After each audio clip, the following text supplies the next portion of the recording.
સુરતના અમરોલી પોલીસ સ્ટેશનને એક સંવેદનશીલ કેસમાં મોટી સફળતા મળી છે. મહિલા ફરિયાદીને બ્લેકમેલ કરી વિડીયો વાયરલ કરવાની ધમકી આપનાર આરોપીને પોલીસે 2700 કિલોમીટર દૂર છત્તીસગઢમાંથી ઝડપી પાડી કાયદાના સંકંજામાં લીધો છે. સુરત શહેરના અમરોલી પોલીસ સ્ટેશનને એક સંવેદનશીલ ગુનામાં મહત્વપૂર્ણ સફળતા મળી છે. મહિલા સામે થયેલા ગંભીર ગુનામાં પોલીસે ત્વરિત અને અસરકારક કાર્યવાહી કરીને આરોપીની ધરપકડ કરી છે. મળતી માહિતી મુજબ આરોપી મહિલાએ ફરિયાદીના અંગત વિડીયો બનાવી તેને બ્લેકમેલ કરવાનું શરૂ કર્યું હતું. આરોપી દ્વારા વિડીયો વાયરલ કરવાની ધમકી આપી મહિલાને સતત માનસિક હેરાનગતિ પહોંચાડવામાં આવી રહી હતી. આ દબાણના કારણે મહિલા ગંભીર માનસિક તણાવમાં આવી ગઈ હતી.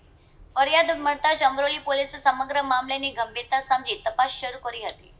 ટેકનિકલ સર્વેલન્સ અને ગુપ્ત બાતમીના આધારે પોલીસે આરોપીનું લોકેશન શોધી કાઢ્યું હતું.